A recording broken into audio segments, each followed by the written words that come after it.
Let him cook. Let him cook now. Let him cook. I said let him cook.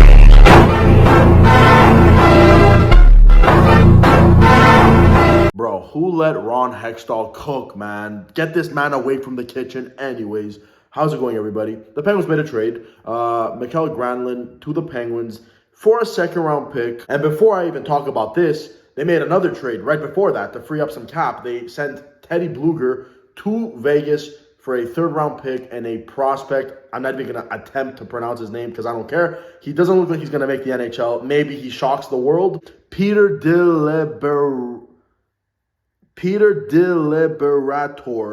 I'm probably saying that wrong. I really don't care because I don't think I'll have to learn his name. He's a 22-year-old defenseman currently playing in the ECHL, not the AHL.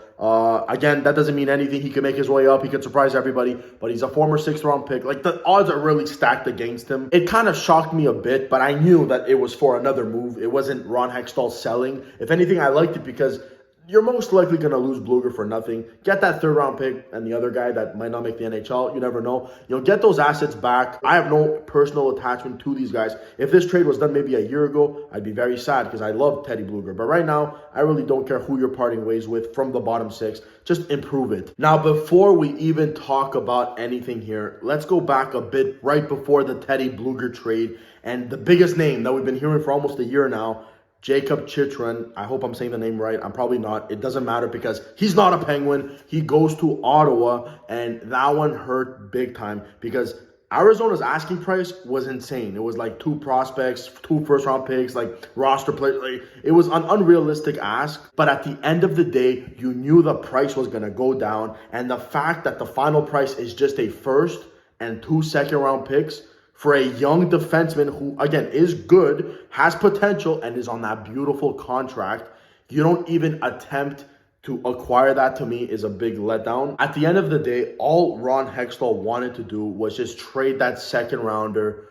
for a player to help in that bottom 6. And that's what he did as he trades a second, gets Mikael Grandlund, and right off the initial thoughts, it's very underwhelming. Mikael Grandlund, he's a 31-year-old center who can also play the wing. I read a bit about him. Apparently, he's not the greatest at taking faceoffs, so it would be interesting to see where the Penguins use him. He could play both positions, so that is a bit of a luxury to have.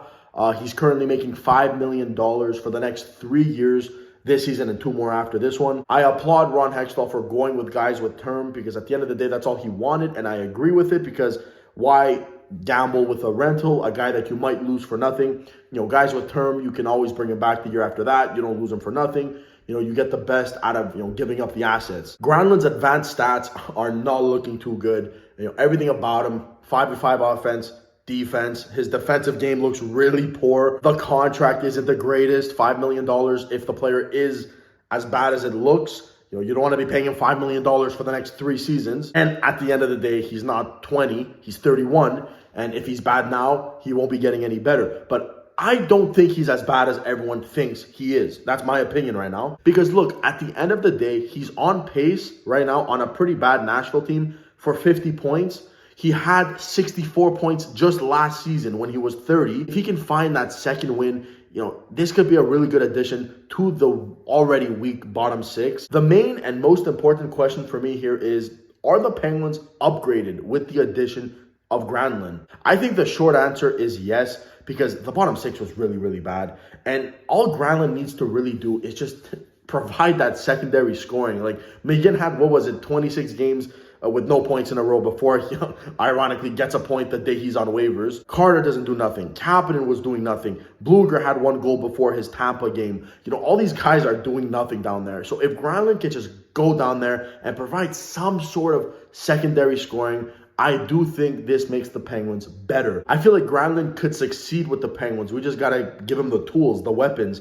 And Jeff Carter is not that. I'm just really questioning that because what if Granlund comes in and he just blends in with everyone else and does nothing? And now you're paying $5 million for a 31-year-old who is basically Jeff Carter 2.0 or Brock McGinn 2.0. That's not what I want here. And that's why I feel like I just want one more addition to that bottom 6. The Penguins really have no cap left. They could get creative or maybe move out a defenseman, right? I'm hoping Please, man, if it could be Brian Dumoulin, that would be perfect. You take his $4 million with the current million you have left in cap. That's a total of $5 million to bring in another big forward. You call up Ty Smith, and your defensive core gets better, and your offensive gets better, right? Your bottom six gets better if you use the money in the right way. Now, do I trust Ron Hextall? I don't know. I just feel like the player they got here was not what they really needed, and they wasted $5 million of their $6 million they had available. Like, Ron Hextall was doing a beautiful job of creating that cap space, something that they had none of the entire year. Within a week, he found himself with $6 million. Like, that's serious cap in today's game. You could have added something crazy with that.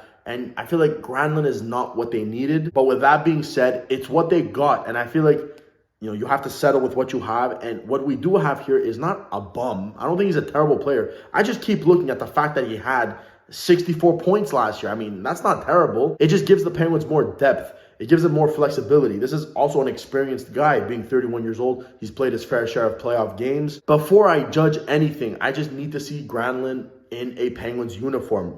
I don't care what he's done before. I don't care his 5v5 metrics. I don't care his advanced stats.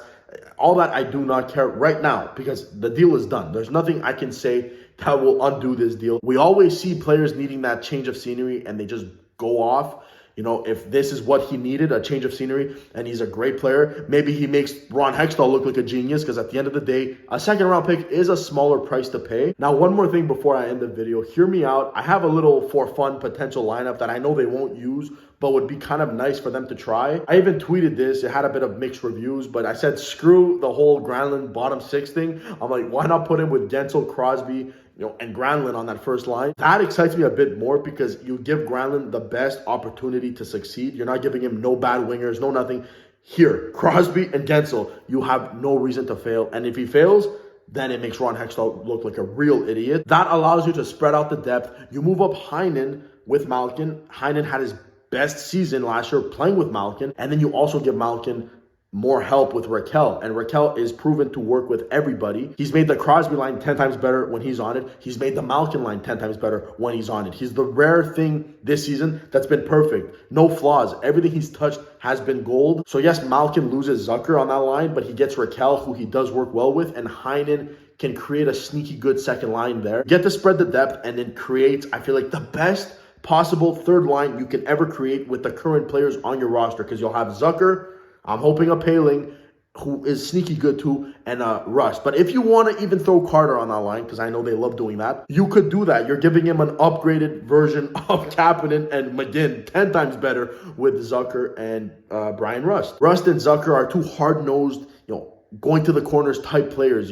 They play bottom six type of games. I'm not saying they're bottom six players, they're not, but the game they play replicates those bottom six players. That would be a great forechecking line. Any line with Zucker and Rust on it is going to be a pain in the ass to play against, and it's your third line. Imagine that. That to me is a playoff contending top nine, and all you really do is you take the same players on the roster right now and you just rearrange them. Anyways, it's a lot to take in right now. There's so much to think of.